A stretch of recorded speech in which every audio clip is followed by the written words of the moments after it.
రాబోయి చందమామ.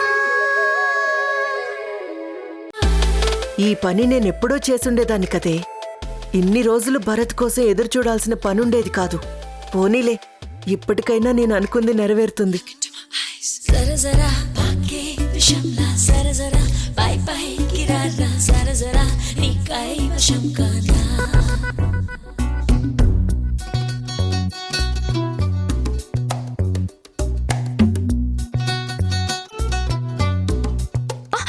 అబ్బా ఉండండి, చాలా సిగ్గేస్తోంది. ఓ ఇప్పుడేంటి నీ సిగ్గంతా ఒకేసారి పోవాలా? పోయేలా చేస్తాను కదా చంద్రిక. ఛీ! Chandrika, I love you Chandrika. ఇంకా నన్ను దూరం పెట్టకు. నీకు దగ్గర అవడం కోసం నేనెంత తప్పించిపోతున్నానో నీకు తెలియట్లేదు. నువ్వంటే నాకు ప్రాణం చంద్రిక. I love you. రా భరత్, నువ్వు నా సొంతం కావాలి. నేననుకున్నట్టుగా నేను నీ భార్యని కావాలంటే నాకు ఇంతకంటే మంచి అవకాశం రాదు. రా.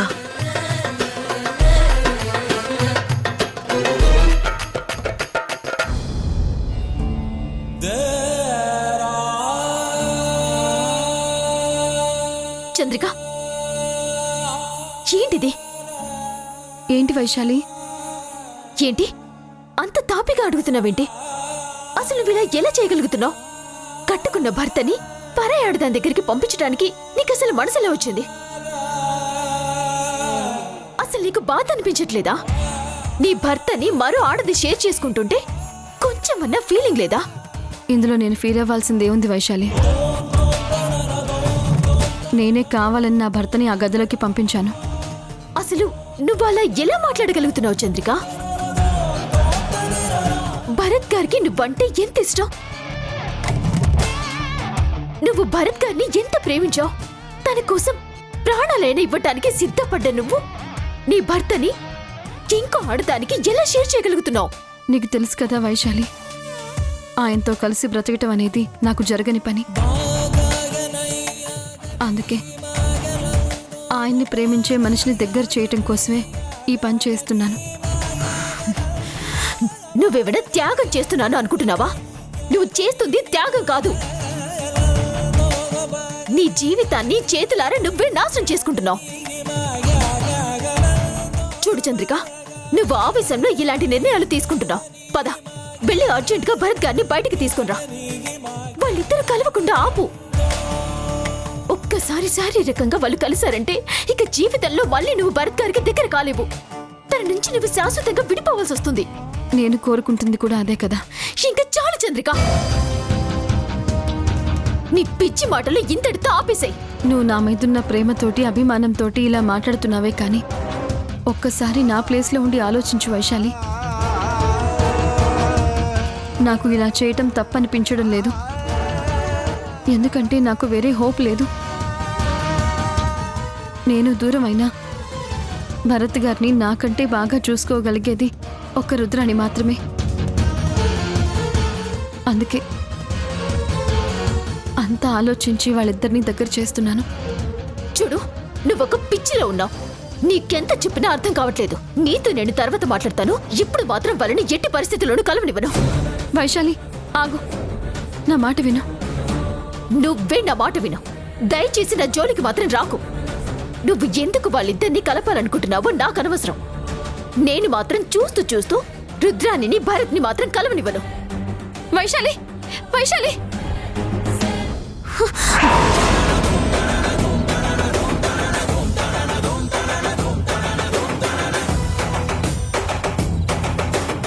అంటే పొద్దు వైశాలి,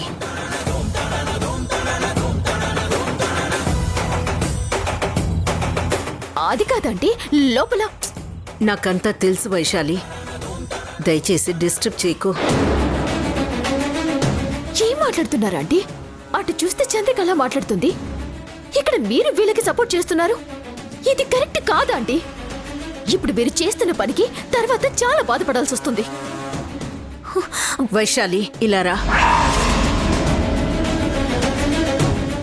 ప్లీజ్ వైశాలి, నాకంతా తెలుసు. నేను చెప్తున్నాను కదా, వాళ్ళనేం డిస్టర్బ్ చేయకు. ఆంటీ మీరు ఎందుకు ఇలాంటి నిర్ణయం తీసుకుంటున్నారో నాకు అర్థం కావట్లేదు. కానీ ఒక్కటి మాత్రం గుర్తుంచుకోండి, ఇప్పుడు కనుక మీరు తప్పు చేశారంటే జీవితంలో మళ్ళీ ఆ తప్పుని సరి చేసుకోలేరు. ఏమైనా ఉంటే తర్వాత మాట్లాడుకుందాం. ముందు భరత్ గారిని బయటికి తీసుకురండి. చూడు వైశాలి, నేను చెప్తున్నాను కదా, కన్న తల్లిని నేనే చెప్తున్నప్పుడు నువ్వెందుకు మధ్యలో ఇన్వాల్వ్ అవుతావు? నా మాట విను, వాళ్ళనేం డిస్టర్బ్ చేయొద్దు. నీ గదిలోకి నువ్వెళ్ళు. అది కాదంటే నేను చెప్తున్నాను కదా, నువ్వెళ్ళు.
ఆగిపోయారేంటండి?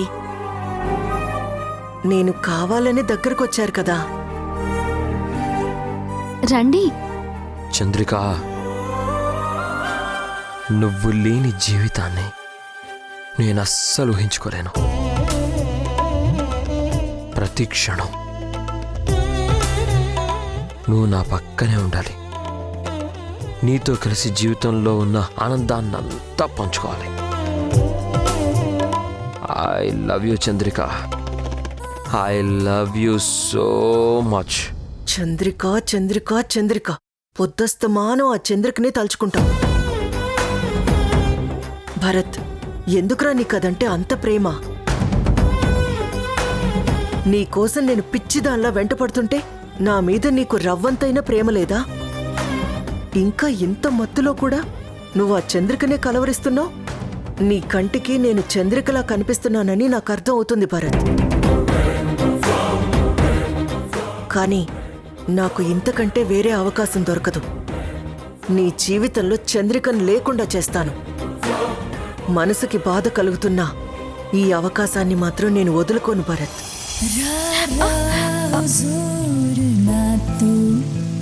రహస్యాలు పంచుకో. ఏయ్, అరే కూర్చో.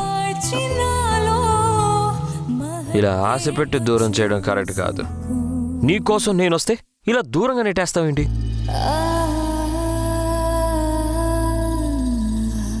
సారీ అండి, నేనెప్పుడూ మీ దాన్నే కదా.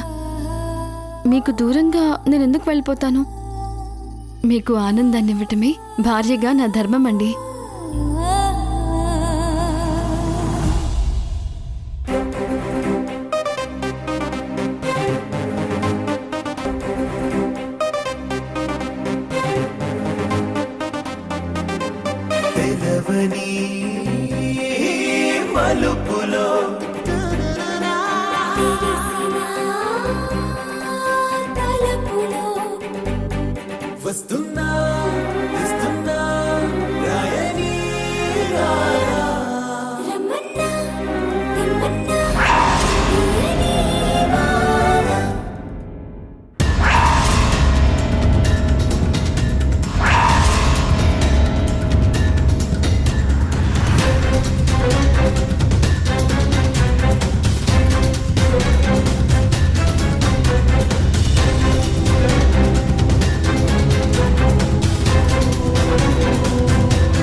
ఏమైంది భరత్? భరత్, ఏమైంది? ఎందుకలా దూరంగా వెళ్ళిపోతున్నావు? లేదు, నువ్వు చంద్రిక కాదు. నువ్వు నా చంద్రికవి కాదు. ఎవరు ఎవరు నువ్వు ఎవరు నువ్వు ఆమ్, అదేంటండి అలా అంటారు? నేను మీ భార్య చంద్రికని. లేదు, నువ్వు నా చంద్రికవి కాదు. చంద్రిక స్పర్శ నాకు తెలుసు. నువ్వు చంద్రికవి కాదు. చెప్పు, ఎవరు నువ్వు?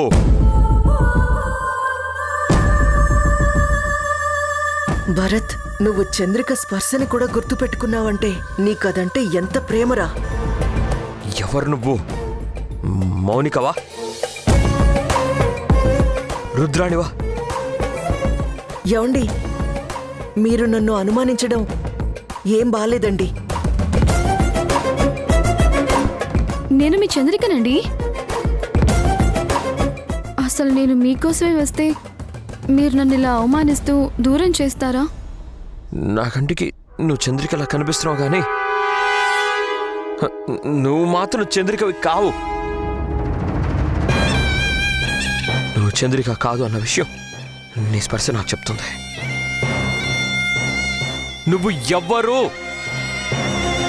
నువ్వు నా చంద్రికవి కాదు. నువ్వు ఇంకెవరో పరాయి మనిషివి.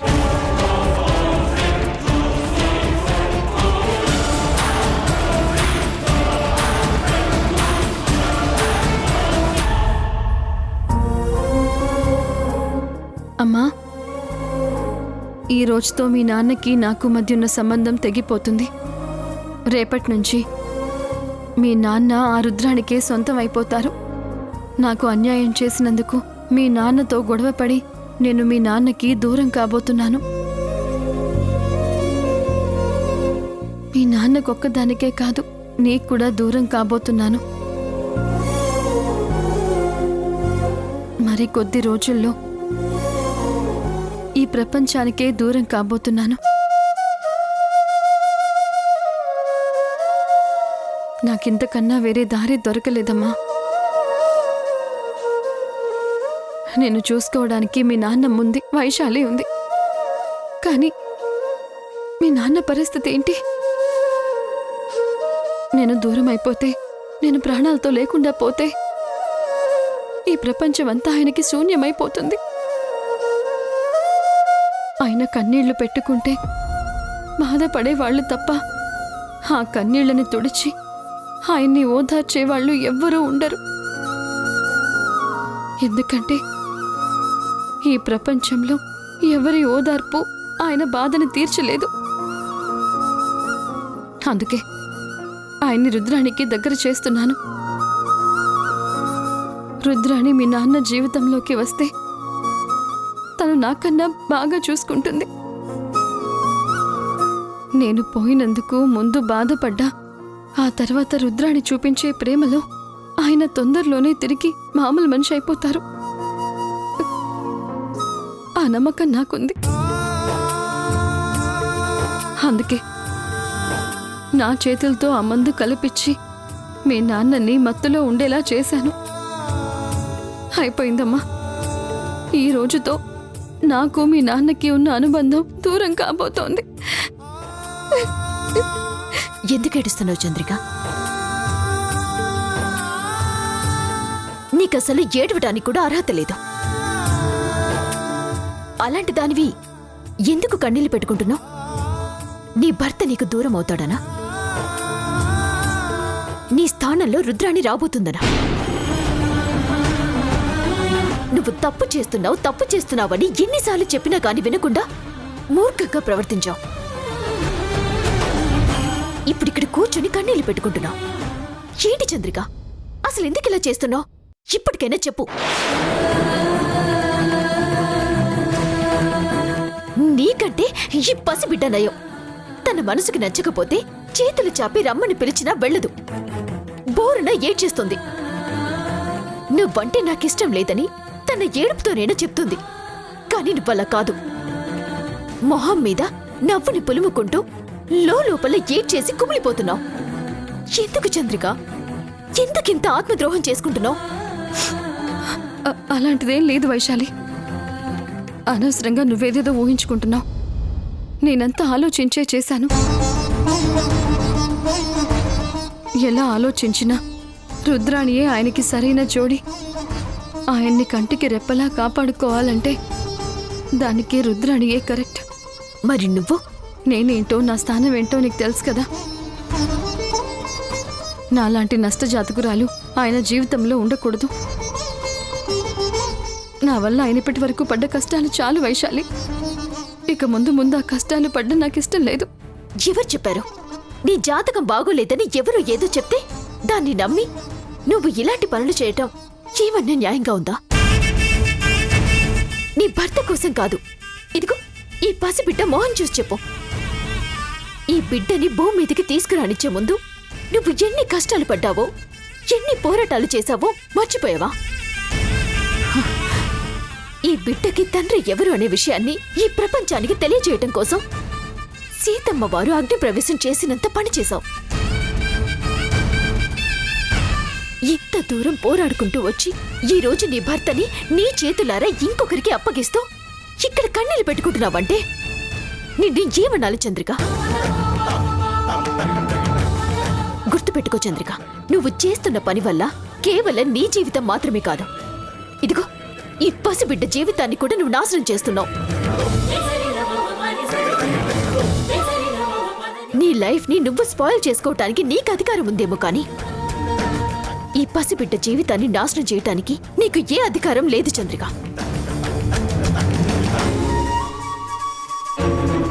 ఇది నేను చెప్పే మాట కాదు, మనం చదువుకున్న లా చెప్తున్న మాట. నువ్వు చాలా స్వార్థంగా ఆలోచిస్తున్నావు చంద్రిక.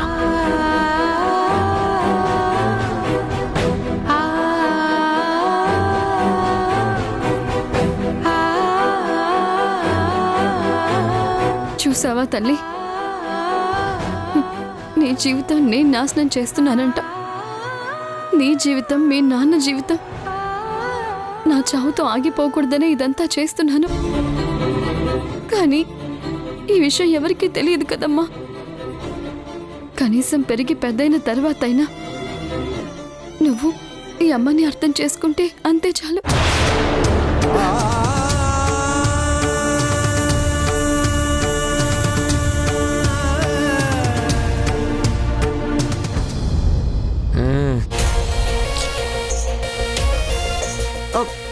భరత్, ఆగు భరత్. ఏమైంది నీకు? ఎందుకు ఇలా మాట్లాడుతున్నావు? నేను నీ చంద్రికని భరత్, నీ చంద్రికని, నీ చంద్రికని భరత్. నో,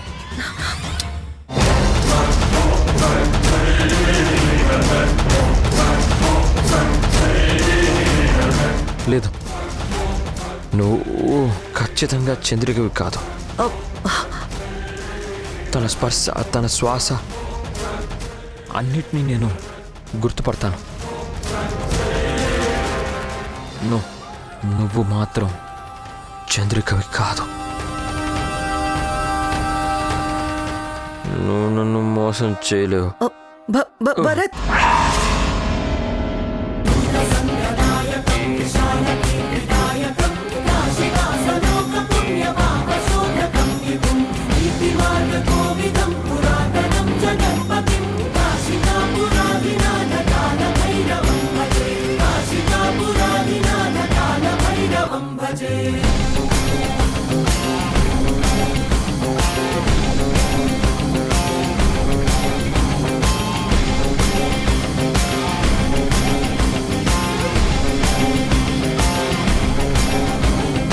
నువ్వు చంద్రిక కాదు, నువ్వు నా చంద్రికవి కాదు.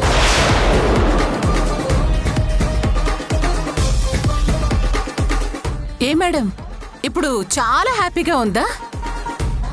ఒక జంటని విడదీసేసి అన్యాయంగా భరత్ బాబుని మీ సొంతం చేసుకున్నారు. ఇప్పుడు తృప్తిగా ఉందా మేడం? చూడండి మేడం, నేనిచ్చిన మందు వల్ల మహా అయితే మీరు భరత్ని శారీరకంగా మీ సొంతం చేసుకున్నారేమో, కానీ మానసికంగా మాత్రం తానెప్పుడు చంద్రికతోనే ఉంటాడు. ఒకప్పుడు ఇదే మందిచ్చి చంద్రికకి భరత్ గారికి మధ్య గొడవలు పెట్టాను. ఇప్పుడు ఇదే మందిచ్చి చంద్రికని భరత్ గారిని విడదేయబోతున్నాను. అప్పుడు ఇప్పుడు దీనికి కారణం మాత్రం మీరే మేడం. మీరు చాలా తప్పు చేస్తున్నారు.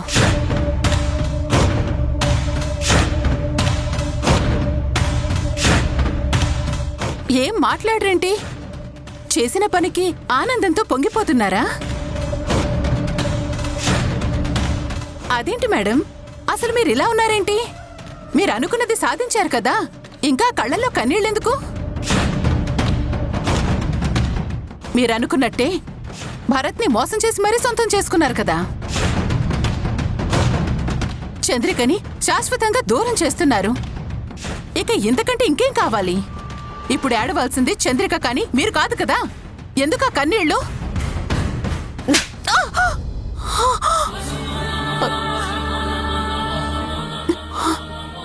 ఏవన్నావే? భరత్ నా సొంతమయ్యాడా? నేను నీకు అలా కనపడుతున్నానా? చూడు, నా అవతారం చూసి చెప్పు. నా జుట్టు చెదిరిందా? నా చీర నలిగిందా? చెప్పు. ఏ విధంగా నేను భరత్కి సొంతమయ్యానని నువ్వు అనుకుంటున్నావు? అదేంటి మేడం, మీరిద్దరు రూమ్లోకి వెళ్ళారు కదా. భరత్కి పాలల్లో చంద్రిక నేనిచ్చిన మందు కల్పించింది కదా. నిజమేనే, నువ్విచ్చిన మందు చంద్రిక పాలల్లో కలిపించింది. మీరు అనుకుంటున్నట్టుగానే నేను ఆ గదిలో చంద్రిక ప్లేస్లో ఉన్నాను. నన్ను చూసి తను చంద్రిక అనుకుని చాలా దగ్గరకొచ్చాడు. కానీ ఆఖరి నిమిషంలో నా చేతి స్పర్శ తగలగానే భరత్కి నేను చంద్రికని కాదన్న విషయం తెలిసిపోయింది.